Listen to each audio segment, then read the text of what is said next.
Ben alors, comment ça va, vous? Donc si vous êtes là, vous êtes arrivé sur ma chaîne secondaire, et je me suis dit que ça serait vraiment bien d'avoir deux chaînes. Une chaîne pour faire des vidéos un peu plus travaillées, une deuxième où on fait les choses un petit peu plus à l'arrache. Aujourd'hui, rien de bien compliqué, on va commencer vraiment très simplement, parce qu'on va partir sur un premier tuto sur Fusion 360. Vraiment pas un truc compliqué, le but c'est ça, c'est de vous faire une vidéo pour apprendre à faire un truc. En gros, je vais vous dire, tiens, voici l'interface de Fusion, blabla, on ne veut pas de ça, je ne veux pas de ça, c'est tout. Bien entendu, avant de commencer ce tuto, je vous invite vraiment à vous abonner, parce que du coup, ça fera péter la chaîne, ça la fera monter, et c'est la récompense. Et deuxième chose, bien sûr, si vous avez des idées de tutos que vous avez besoin, je sais pas, sur tout et n'importe quoi, que ce soit de l'impression 3D, du Raspberry, n'hésitez pas à le dire dans les commentaires, et comme ça, on fera du contenu régulier par rapport à vos besoins. Donc là, on se retrouve sur Fusion 360, et je me suis dit, comme premier exercice, on va faire un truc ultra simple, et qui permet d'avoir une pièce vraiment en très peu de temps. Donc on va faire un vase, voilà, un vase. Alors pour ça, ce qu'on va faire, c'est qu'on va se mettre sur le plan en avant, là-haut. Alors j'y vais tranquille, vraiment, c'est vraiment débutant, quoi. Donc ce qu'on va faire, on va créer une esquisse, donc on va cliquer là-haut sur ce petit icône, là, d'esquisse, et donc on vient créer une esquisse sur ce plan. Donc la première chose à faire, ça va être de dessiner le fond de notre vase. Donc on va faire un petit trait comme ça, là. On va dire que, je sais pas, moi, il va faire, allez, on va dire 40. Voilà, 40. Donc là, déjà, on a le trait. Ce qu'il faut bien comprendre, c'est qu'on va être sur une vue de face. Et ensuite, on va faire, par rapport à un axe, une révolution. C'est comme si on avait coupé le vase en deux, qu'on l'avait recoupé encore une fois en deux dans sa moitié, et qu'on avait juste cette silhouette. Et donc, c'est cette silhouette-là qui va nous permettre de faire le vase vraiment en deux clics. Donc ici, voilà, on est rendu à 40 mm. Donc, c'est pas énorme, hein, on va peut-être même monter un petit peu. On va mettre 80, voilà, on va doubler le truc. La hauteur, vous allez choisir un petit peu ce que vous voulez. Hein. Vraiment, encore une fois, faites-vous plaisir. Là, on est sur de la créa. Le but, c'est vraiment, encore une fois, de faire des choses très simples pour que vous ayez des automatismes derrière pour reproduire vous-même vos propres pièces et faire des vases et faire plein d'autres trucs. Donc là, vas-y, on va se mettre à 150, ça sera bien. Maintenant, on va lui donner une petite forme. Donc pour ça, moi, je vais utiliser l'outil là-haut, l'outil Spline ou Spline, comme vous voulez. Mais avant tout, on va dessiner le petit goulot. Donc là, je vais faire un goulot de 20.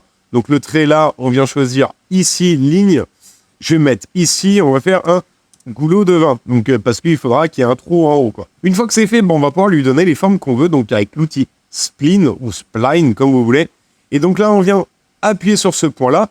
Et ensuite, on va commencer à trouver la courbure qui nous intéresse. Donc admettons, voilà, vous voulez faire un truc un peu comme ça, et un petit peu comme ça, voilà. Hop, vous avez la possibilité de modifier la courbure de cette spline en juste ici, en déplaçant les poignets. Donc vous pouvez changer le galbe comme ça vous arrange. Ensuite, si vous faites un clic droit sur cette spline, vous allez pouvoir ajouter des points de lissage. Donc là, on vient cliquer, on ajoute des points de lissage. Ça va permettre d'avoir beaucoup plus de points pour choisir vraiment le galbe que vous avez envie, la courbure que vous voulez. Donc là, moi, on va dire que le modèle me plaît bien. Je viens terminer mon esquisse, et là, vous allez voir, magie, en 2 secondes, c'est fait. On va venir faire une révolution.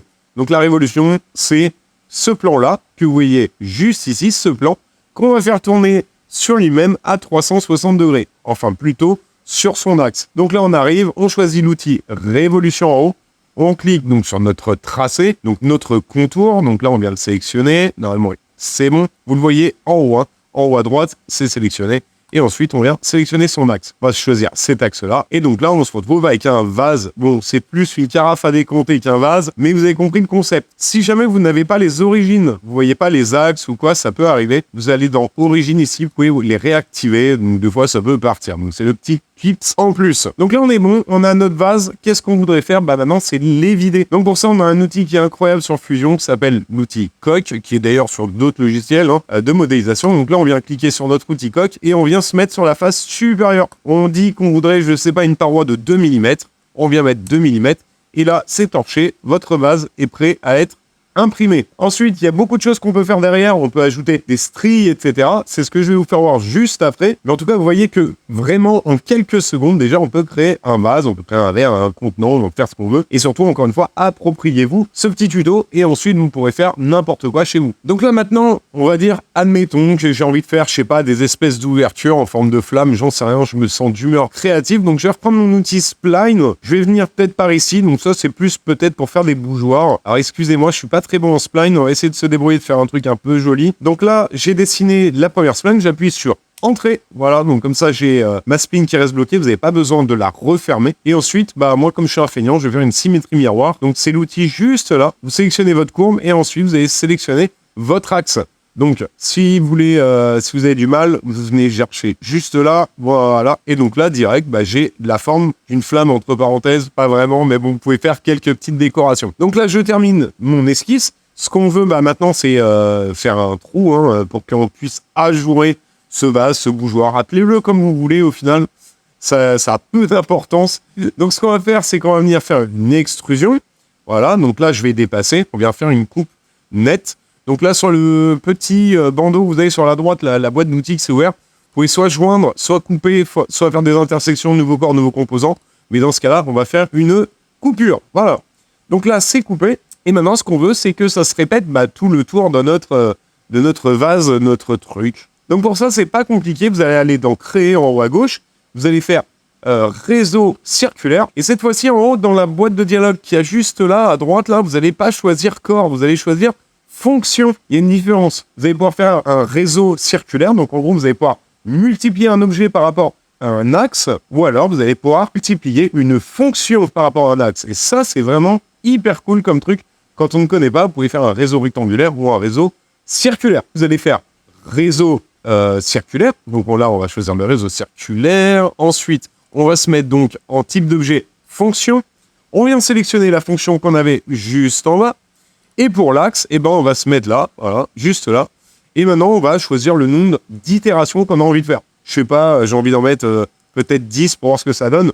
Vous regardez un petit peu ce que vous voulez. Après, vous pouvez faire quelque chose d'autre, hein, vraiment. Allez, on va mettre à 15. Et donc là, ça va permettre de multiplier donc la fonction qu'on venait de faire juste avant. Si on fait découper, eh ben, on se retrouve avec une forme, donc avec des petites découpes un peu sympas, un peu bougeoir. Voilà, c'est vraiment, comme je vous ai dit, TP niveau 1. Donc voilà, vous l'avez compris, le concept de la chaîne, ça va être de vous faire des petits tutos et derrière de vous approprier toutes ces idées, d'avoir des éléments de réponse à certaines fonctions, etc. Donc, si vous avez encore une fois des idées à me donner, n'hésitez pas à les mettre dans les commentaires.